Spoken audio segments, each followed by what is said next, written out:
It's all going to come down to these next couple of rounds. Savvy getting the frag and bringing it within an even man-up situation. Once again, Savvy really making those rail shots count. He knows exactly where to be at the end of those rounds. Yeah. So here's Melito trying to deal with two, eating a lot of rocket damage, and coming up behind him is Colossal with a mere 6 health, but a lot of rocket damage in his arsenal. And QET is one round away from taking this. This is it. RKM, can they bring it home? Can they make that comeback happen that they need so dearly? They are already down a man.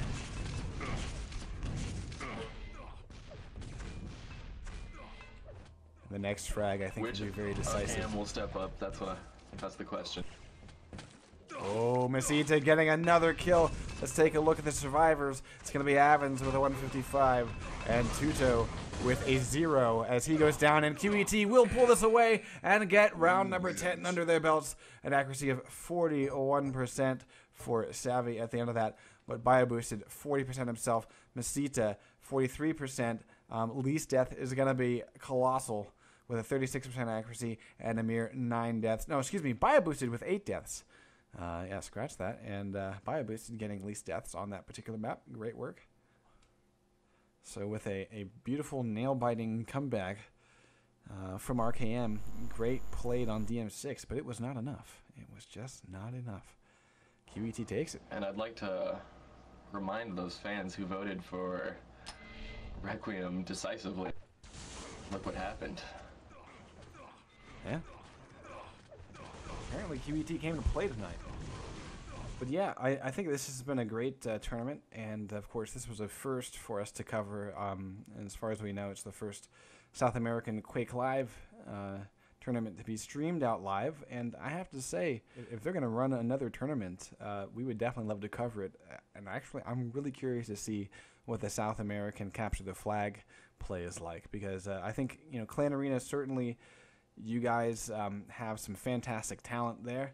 I would love to see maybe some duels and some Capture the Flag from you guys. I know that this particular tournament was specifically, I think a lot of the teams and players were from Chile, and so I would love to maybe provide you guys some additional coverage if you ever put together a 1v1 tournament or a Capture the Flag, because we really love those particular game types. Okay, NVIDIA, you here? Yes, sir, I'm here. Wonderful. How are you doing? Fine, and you? I'm doing quite well. Quite well. All right. Well, let me get my my question answered here. Go Squad. They have 2 teams, or is it one team that split up because they were so huge and they both wanted to play in this tournament? Yeah. GHS is only one team normally. Very nice match, guys. Thank you. Thank you. We can hear you now.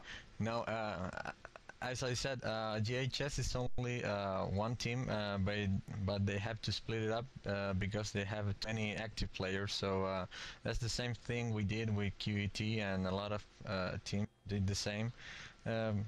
I don't know. I think it's a wonderful choice because in GHS and our team too, not all the players have the same level or skill level on different maps. So it's very useful to do those kind of selections to, I don't know, prove different teams and different skill levels. So.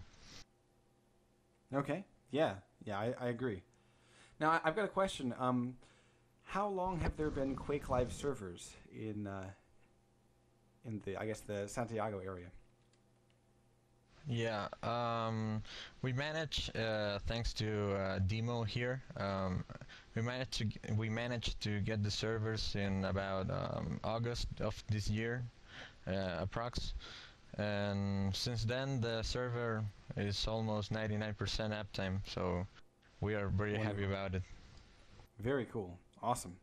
Now, how did you go about doing that? Was that something that you just kept kind of petitioning id Software to try to get servers in that area? I think you should ask Demo because he had the contact with Timo from id Software, and then with teammate Marine, we did all the rest, buying the server and configuring the server for ID software. So can you add some more details Okay, cool. onto getting those servers in Chile? Well, I first start with contacting them by email, and then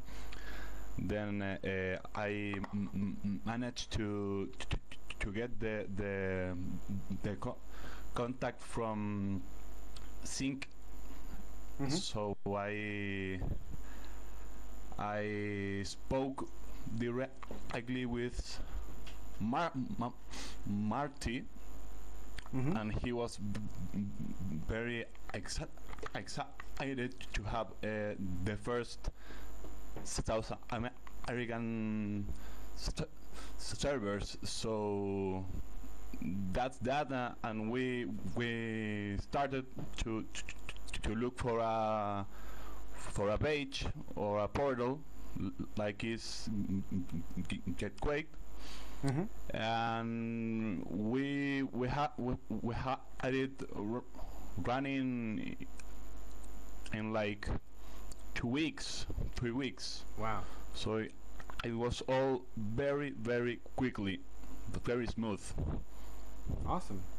Well, dude, hats off to you for getting that done, because from what I can tell, being able to have, you know, servers in the area and have them, you know, have all the people around you and in this tournament able to play with like 30 pings, in my opinion, really ups the caliber of you know, the talent that we were able to see. So thank you very much for putting that together and basically taking the time to kind of grow the South American community, because I know that I'm hoping that this is just the first of many tournaments that you guys run, because also from a shotcasting perspective, this was one of the most smoothly run tournaments that we have been a part of. So if you guys want further coverage, definitely let us know. You know, I would imagine, I can speak for myself for sure, and I would imagine Jahar would love to also continue covering the South American scene here at Quake Live TV, because we really enjoyed it. Thank you very much. Yes, we're going to host a CTF tournament in about 3 weeks, or really 3 weeks or 4. So yeah, so it would be great to have you guys there to shoutcast them. We would love that. Yeah, definitely stay in touch with me and let me know what the exact timing is, and we'll see what we can work out. That'd be great.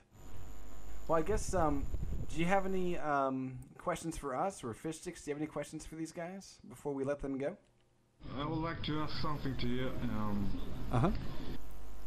you. Were you excited to broadcast this event?